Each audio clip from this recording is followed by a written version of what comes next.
Olá, bom dia. Obrigado pela sua companhia.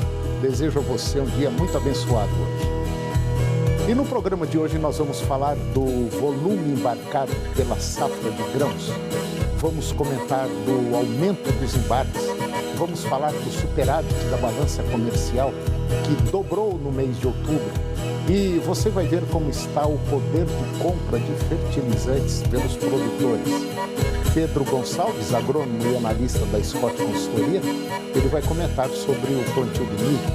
Vamos falar da China e também da sua relação com o farelo de soja. E vamos falar da contribuição do manejo preventivo para o crescimento da produtividade média das lavouras brasileiras de tomates. O programa Agronegócio já está no ar.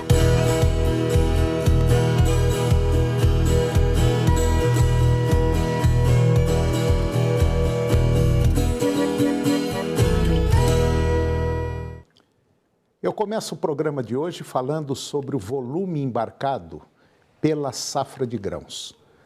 No setor agropecuário, o aumento do volume embarcado provocado pela safra de grãos pesou mais nas exportações. O volume de mercadorias embarcadas avançou 49,7% no mês de outubro, na comparação com o mesmo mês do ano passado, enquanto o preço médio subiu 24,3%. Na indústria de transformação, a quantidade exportada subiu 16%, com o preço médio aumentando 8,3%. Em outubro, o governo reduziu para 55,4 bilhões de dólares a estimativa de superávit comercial neste ano. Apesar da queda na estimativa, esse valor garantiria o segundo maior superávit comercial da série histórica. O saldo seria menor apenas que o superávit de 61,4 bilhões de dólares observados no ano passado. As estimativas oficiais são atualizadas a cada 3 meses. As previsões, elas estão mais pessimistas que as do mercado financeiro.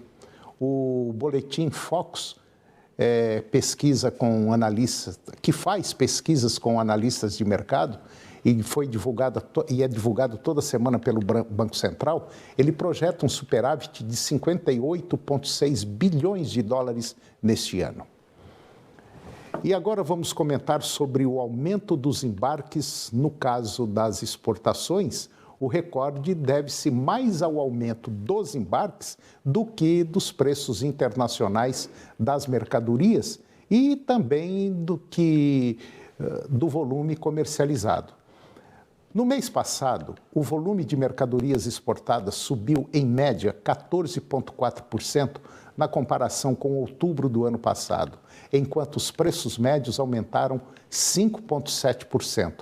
A valorização dos preços das mercadorias vendidas para o exterior poderia ser maior não fosse a queda do minério de ferro, cuja cotação caiu quase 34% na mesma comparação, e por produtos semi-acabados de ferro ou de aço, cujo preço recuou 26% por causa dos lockdowns na China, que reduziram a demanda internacional. Nas importações, a quantidade comprada subiu 6,7%, refletindo a recuperação da economia. Mas os preços médios aumentaram em ritmo mais intenso, 11%. A alta dos preços ela foi puxada principalmente por adubos, fertilizantes, petróleo, carvão mineral e trigo, itens que ficaram mais caros após o início da guerra entre Rússia e Ucrânia. E agora vamos falar do superávit da balança comercial. A balança comercial deve dobrar no mês de outubro. O bom desempenho da safra de grãos e a recuperação das exportações de carne fizeram o superávit da balança comercial dobrar no mês de outubro. No mês passado, o país exportou 3,9 bilhões de dólares a mais do que importou. Portanto, uma alta de 90% em relação ao registrado em outubro do ano passado, de 2 bilhões e 64 milhões. Esse é o terceiro melhor resultado para o mês, só perdendo para outubro de 2020 e também de 2018. Mas de janeiro a outubro, a balança comercial acumula um superávit de 51,6 bilhões de dólares. E isso representa 11,7% a menos que o registrado nos mesmos meses do ano passado. Apesar do recuo, o saldo é o segundo melhor da história para o período, perdendo apenas para os 10 primeiros meses do ano passado, quando o superávit tinha fechado em 58 bilhões 504 milhões de dólares. No mês passado, o Brasil vendeu 27,2 bi para o exterior e comprou 23,3 bi. Tanto as exportações como importações bateram recorde em outubro, desde o início da série histórica em 1989. As exportações subiram 27% em relação a outubro do ano passado, pelo critério da média diária. Já as importações, no entanto, aumentaram em ritmo maior, quase 20% na mesma comparação. E agora vamos falar sobre o poder de compra de fertilizantes. O índice de poder de compra de fertilizantes, que é o IPCF, fechou em 1,2 no mês de outubro, agora deste ano, refletindo a redução média de 14% dos preços dos adubos, em comparação ao mês anterior. No melhor patamar do ano, o resultado favorece ainda mais a relação de troca nesse momento de final de safra de verão e preparativos para a safrinha, principalmente para o produtor rural que investe em adubos de qualidade para obter incrementos de produtividade e rentabilidade. Durante o período, o preço médio das commodities registrou alta de quase 2% no mês, em relação a setembro, recuperação liderada pela cana-de-açúcar, que teve uma valorização de 6% em relação ao mês anterior. A média mensal também considerou a queda de 1% da soja, provocada pela previsão de alta disponibilidade do grão, com a expectativa de colheita recorde no Brasil, pela Companhia Nacional de Abastecimento, que é a Conab. Um outro fator considerado na composição do IPCF é o câmbio, que variou em 0,3% para cima no dólar, motivado pelo receio de uma recessão global, fator que ainda agita o mercado. No Brasil, adicionalmente, a disputa eleitoral fez o dólar variar durante todo o mês. E agora Pedro Gonçalves, agrônomo e analista da Scott Consultoria, ele vai comentar sobre o plantio de milho. Confira. Olá a todos que nos acompanham, eu sou Pedro Gonçalves, engenheiro agrônomo e analista de mercado da Scott Consultoria.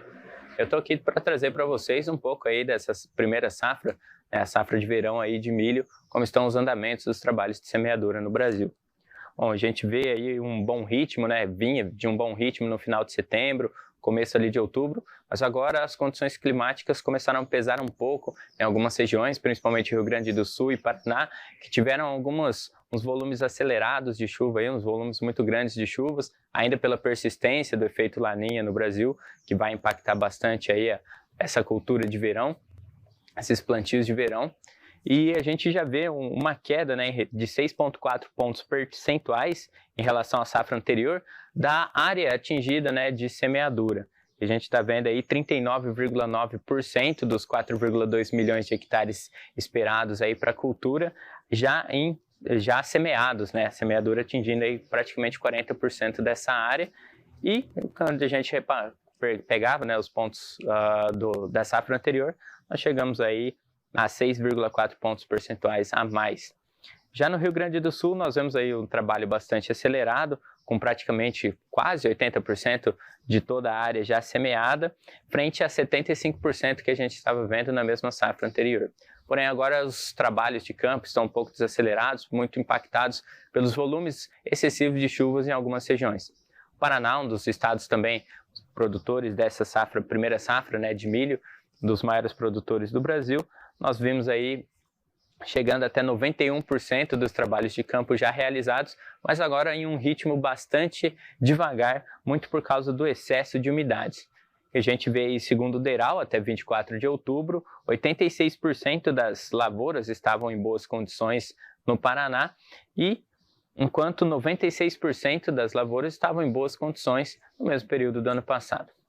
Bom, o clima, né, impactando essa primeira safra aí, em meio a um quadro de persistência do Laninha, pode, junto, né, somado aos estoques em patamares menores de 2021-22, acabar influenciando o preço da saca de milho aqui no mercado interno, mantendo em preços ainda elevados. Bom, pessoal, o que eu tinha para trazer hoje era isso. Mais uma vez, muito obrigado e até a próxima. E agora eu vou comentar sobre água. Precisando de água na sua propriedade, a Europoços Artesianos, ela tem a solução. A Europoços é especializada em perfurações de poços artesianos, tem uma equipe de profissionais altamente qualificada, presta serviços com qualidade e rapidez e faz perfurações em até 24 horas. Equipamentos de última geração e tecnologia, perfurações de poços com até 800 metros de profundidade. Ela atende em todo o estado de Goiás. Tire suas dúvidas pelo WhatsApp 62 99620 8858. Fale com o meu amigo Junismar. Ele vai dar a melhor assessoria. Europoços Artesianos. Nessa você pode confiar. E depois do intervalo, nós vamos falar da China e a sua relação com o farelo de soja. E vamos falar da contribuição do manejo preventivo para o crescimento da produtividade média das lavouras brasileiras de tomates. Nós voltamos já a um minuto só.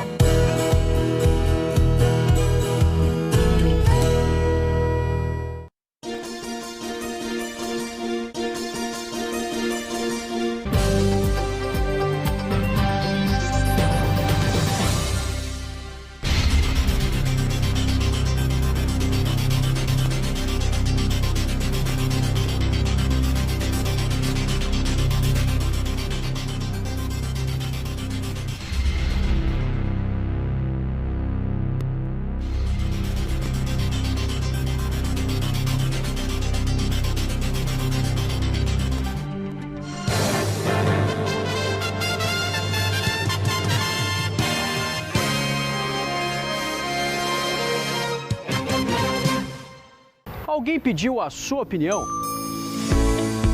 Pois a Assembleia Legislativa do Estado de Goiás pediu e quer muito saber o que você pensa. Por isso, a Alego disponibiliza o Opine Cidadão, a plataforma digital onde você acompanha a votação dos projetos de lei que interessam a população na Assembleia Legislativa. Basta acessar, se cadastrar e dar a sua opinião sobre as propostas e projetos que estão sendo discutidos pelos deputados estaduais. Procure a proposta que você quer acompanhar e dê a sua opinião, a favor ou contra. Até hoje, o Opine Cidadão já recebeu mais de 3 milhões de acessos e esse número só vem crescendo. Isso é democracia, isso é transparência no acesso à informação. Opine Cidadão. Sua opinião conta e muito. Assembleia Legislativa de Goiás.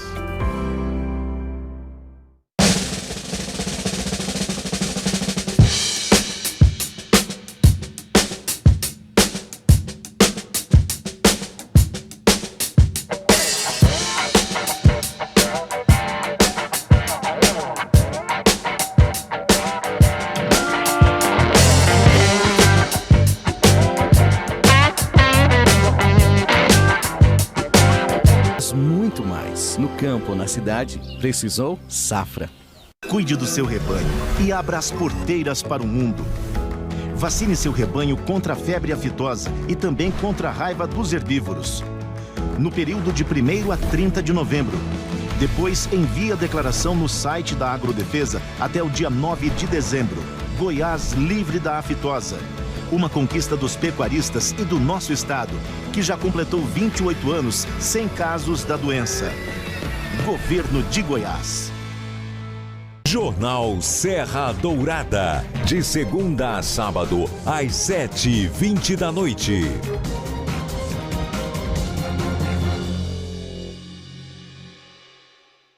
Agronegócio.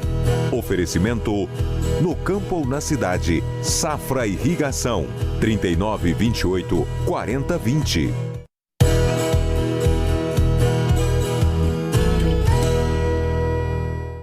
Eu estou de volta e agora nós vamos falar da China. Nós vamos falar da relação da China com o farelo de soja. A China está se preparando para importar farelo de soja do Brasil como parte de esforços para diversificar fontes do ingrediente para a ração animal. Aliviar a escassez de oferta de curto prazo e reduzir os riscos de inflação. As tradings já estão tomando medidas para trazer o primeiro carregamento de farelo de soja brasileiro para a China, depois que Pequim deu sinal verde agora há alguns meses para trás. Mesmo que os volumes iniciais possam ser pequenos, o movimento representa mais um passo na estratégia de Pequim para encontrar novas fontes de suprimentos agrícolas para reforçar a sua segurança alimentar.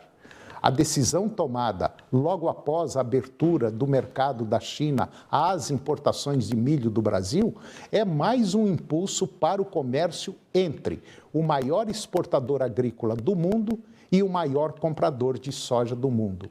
O Brasil é o segundo maior exportador de farelo de soja do mundo, atrás apenas da Argentina.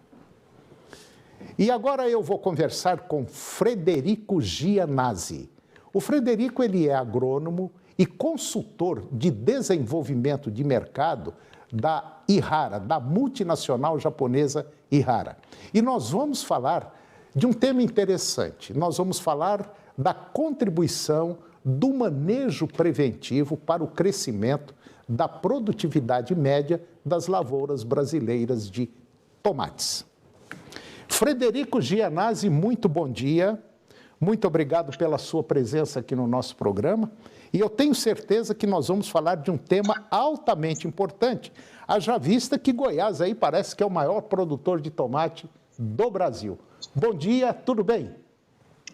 Tudo bem, bom dia. Bom dia a todos. É uma grande satisfação poder estar falando com vocês aí sobre essa cultura. Tá. Gianazzi, Goiás, se não me falha a memória, é o maior produtor de tomate, principalmente tomate industrial, do Brasil e talvez aí um dos grandes do mundo. E é uma fruta que é apreciada assim basicamente por quase todo mundo. Aonde você vai, tem uma saladinha de tomate. É num sanduíche tem tomate, na macarronada tem tomate, na carne vai tomate, enfim. É uma fruta muito apreciada, muito consumida, mas que requer muitos cuidados na hora de produzir essa fruta. É isso mesmo? É isso mesmo. Como você comentou, Goiás aí é o principal produtor, né? Principalmente aí do tomate indústria. E a cultura do tomate é uma cultura muito sensível, né? Que requer aí um manejo muito preventivo. Não dá para esperar a doença entrar, não dá para esperar a praga entrar para fazer o manejo, né? É muito importante que o produtor ele trabalhe preventivamente aí para obter sucesso e obter produtividade e qualidade desse fruto aí lá ao final. O tomate, ou melhor, qualquer hortaliça, vamos dizer assim, de maneira geral, ela é muito sensível às condições climáticas. Ora, muito sensível ao sol, que pode queimar as folhas, ora, muito sensível à quantidade de água, e dependendo da região também, às vezes aí até o excesso de chuva prejudica muito a sua produção e a sua produtividade. E o tomate não fica de fora, né? Isso aí, o clima tem uma grande influência, né, na cultura, né, e principalmente aí na parte de pragas e doenças que atacam, né, a cultura do tomate aí, né. A gente sabe que tem um grande desafio para o produtor na parte de praga aí, a traça, a broca, a minadora, né, e na parte de doença aí a requeima, a alternária. são fatores aí que interferem muito, né, na produtividade, e elas variam de acordo com o clima. Hora muito quente, mais voltado aí para a interferência das pragas, né? Um clima mais chuvoso, mais ameno, mais favorável à doença, a requeima, que é uma doença aí muito agressiva, muito rápida, né? E toma conta aí, às vezes, de uma roça de tomate do dia para a noite. Eu já vi algumas propriedades, por exemplo, por incrível que pareça, você falou agora do dia para a noite, eu me lembrei de uma propriedade rural que realmente foi do dia para a noite.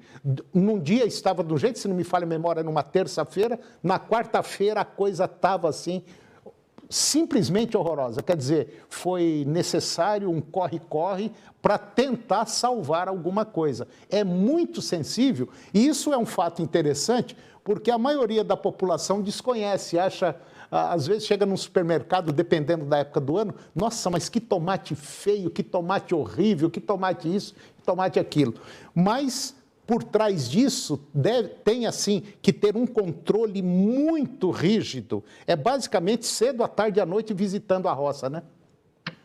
Sim, a cultura do tomate ela exige um acompanhamento frequente, né? Diário, né?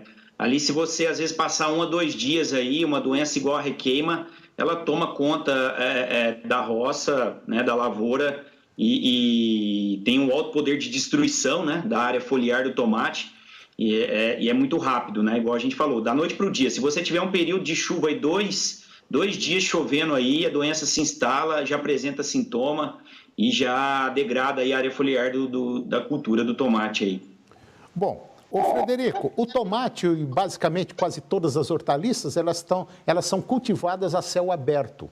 Quer dizer, e hoje está entrando muito os telados, né? Aquelas áreas cobertas, só para você entender quem está nos acompanhando, são áreas cobertas como se fossem tendas de plástico transparente para poder cultivar e sem ter, assim, uma interferência muito grande das condições climáticas. Quer dizer, lá dentro procura, às vezes, até adaptar as condições meteorológicas ideais para o cultivo do tomate, né? Isso, tem o sistema de cultivo protegido, né? E ele auxilia aí alguns produtores no manejo, né, de alguns alvos, né, principalmente da parte de pragas aí.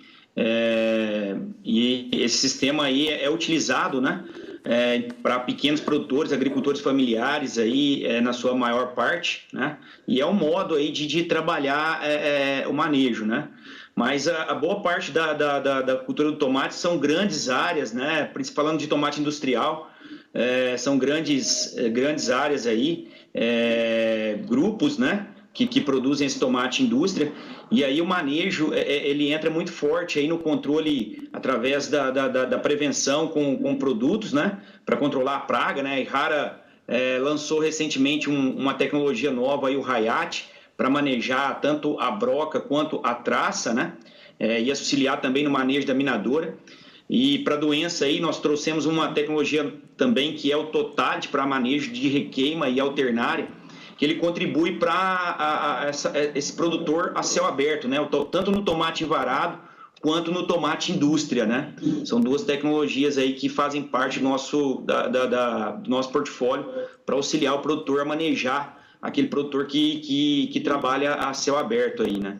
Ô Frederico, de maneira geral, então, a gente pode até dizer que o tomate, dependendo dos dias de vida que ele tem. Hoje o pé do tomate está com 20 centímetros, 30 nós vamos usar um produto tal. Quer dizer, daqui mais uma semana ele está lá com 40 centímetros, nós temos que já usar um produto. Ou seja, sempre tem que estar fazendo a prevenção, porque dependendo do estágio que ele esteja, do tamanho da planta, aquele tamanho vai ter, de acordo com o tamanho, vai ter a praga ou a doença que afeta o tomateiro?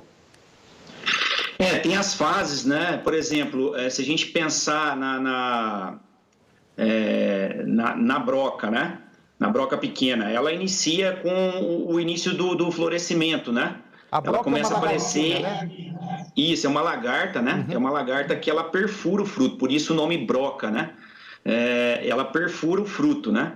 Então, nessa fase, a gente recomenda ali você fazer um tratamento, um manejo, né? A gente tem aí tanto o Hayat quanto o eleito para poder fazer rotação ali do manejo, para prevenir dela entrar no fruto, né? Porque se ela entrou ali no fruto, você não tem mais controle, você já perdeu aquele fruto. E para o produtor isso aí é um prejuízo muito grande, né? Porque ele comercializa esse fruto. Quer dizer, furou o fruto, acabou, né? Acabou. Esse fruto vai se perder aí, né? Ela vai comer interiormente, vai diminuir peso, qualidade. Ele não serve para o mercado, né? Então, o produtor perdeu. Então, tem sim as fases em que você tem uma maior preocupação, né? Quanto a essa questão. Virou o clima, né? Pensando em doença, o clima aí muito quente favorece mais o aparecimento da alternária. O clima mais chuvoso, mais ameno, favorece aí o aparecimento da requeima, né? A Errara, igual a gente comentou, trouxe uma tecnologia chamada Totality, que contribui no manejo das duas doenças. Então, o produtor vai fazendo manejo preventivo, independente da virada de clima ali, ele consegue trabalhar aí essas duas doenças aí importantes aí para a cultura do tomate. Bom, basicamente, então, o produtor de tomate hoje, ele tem que estar todo dia olhando para a lavoura e com os produtos já na mão. Quer dizer, ameaçou entrar alguma coisa, você já tem que entrar com a prevenção, porque o ataque é muito rápido, né? Tanto do fungo, quanto de vírus e quanto da praga, né? Perfeito, é isso aí. Ele é semanal, né? O produtor de tomate, ele já tem esse hábito, né, de trabalhar ali quase que semanalmente aí, uma aplicação preventiva, né? Seja ela para doença, seja ela para praga, né? Então ele está quase que semanalmente aí trabalhando dentro de um manejo ali, né? Com rotação e um trabalho ali para poder prevenir, porque igual a gente comentou, uma cultura muito sensível e muito rápida, né? Então qualquer interferência que você tem ali vai ter uma queda, uma redução aí na produtividade e qualidade final do fruto, né? Agora, todos esses produtos, de maneira geral, a gente sabe que existe uma eterna, vamos dizer assim, uma eterna briga entre o pessoal de meio ambiente com o pessoal que produz grãos, que produz tomate, ou seja lá o que for. É aquela confusão em termos do seguinte, nossa, estão aplicando muito veneno. Esses produtos, por exemplo, eles são produtos que aplica hoje, existe um período de carência, depois desse período a gente pode se alimentar que não tem problema. Isso é muito bem trabalhado, né? O produto ele leva muitos anos para ser registrado. Entendi. Ele passa por diversos testes aí e alguns órgãos, né? Tanto da parte ambiental quanto da parte de saúde, né? Uhum. E são feitos todos os testes para poder liberar. Se o produtor respeita aquele período de carência da aplicação para a colheita, não tem problema nenhum. Entendi. Né? Entendi. Isso aí é muito tranquilo. Entendi, tá certo. Bom, eu conversei com Frederico Gianazzi, ele é agrônomo, ele é consultor de desenvolvimento de mercado da Errara, da multinacional Errara, uma empresa muito conceituada em nível mundial, e nós falamos sobre tomate, os cuidados com tomate. Frederico Gianazzi, muito obrigado, muito boa nossa conversa, nosso papo aqui sobre tomate. Eu espero trazê-lo mais vezes. Um abraço e até a próxima. Um abraço, até a próxima. Muito obrigado aí a todos pela oportunidade de conversar sobre esse assunto aí. Ok, obrigado. E o programa Agronegócio de hoje chegou ao fim. E eu termino o nosso programa com a seguinte frase. Há pessoas que choram por saber que as rosas têm espinho. Há outras que sorriem por saber que os espinhos têm rosas. Um grande abraço, muito obrigado pela sua companhia, que Deus nos abençoe e até o próximo programa.